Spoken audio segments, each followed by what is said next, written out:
দারুণ একটি বিষয় শিখবো, তা হলো হাতে না রেখে বিয়োগ করার টেকনিক। সো দেখতে থাকুন, আশা রাখছি ভালো লাগবে। আশ্চর্য হয়ে যাবেন যে হাতে না রেখেও বিয়োগ করা যায়। তার জন্য প্রথমে যা করব তা হলো আমরা বিয়োজন থেকে 1 বিয়োগ করব এবং বিয়োজ্য থেকে 1 বিয়োগ করব। তো পরে আমি বিয়োগ ফলে আসছি। 800 থেকে 1 মাইনাস করলে থাকে 799, লিখলাম। এবার 353 থেকে 1 মাইনাস করলে থাকে 352। তো এই দুটি আবারও আমি বিয়োগ করব হাতে না রেখে। তো বিয়োগ করে নেই। 9 থেকে 2 বাদ দিলে 7, 9 থেকে 5 বাদ দিলে 4, 7 থেকে 3 বাদ দিলে 4। ফাইনালি আমি বিয়োগফল পেয়ে গেলাম, সেটা এই পাশে লিখি।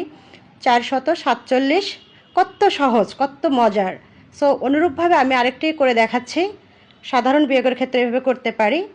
আসলে এই বিষয়টি শুধুমাত্র আনন্দ দানের জন্য, মানে ছোটদেরকেও অ্যাপ্লাই করতে পারবে, বড়দের কাউকে বললে এরা আশ্চর্য হবে।